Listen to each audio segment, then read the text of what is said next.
And comprehension development, let's put that at 4th to 8th grade, but I'm going to write it out as 8-4 because one of the features of this model that I'm going to take a few hours to teach you is that everything in it moves clockwise, just like this. So if you just imagine a minute hand starting like at 9 p.m. or 9 a.m. or whatever, and sweeping up toward 12 o'clock, coming down through 3 o'clock, down here to 6 o'clock, and then back up again.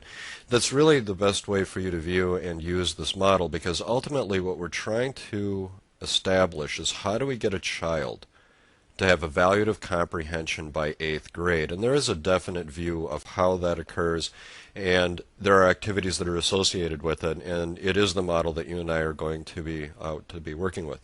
Well, the first thing that I want to cover with you then is just going to be kindergarten through 3rd grade reading instruction. And I think it'll be a good lecture and a good presentation. By the time I'm finished, I think you'll have a really good understanding of what fluency really is.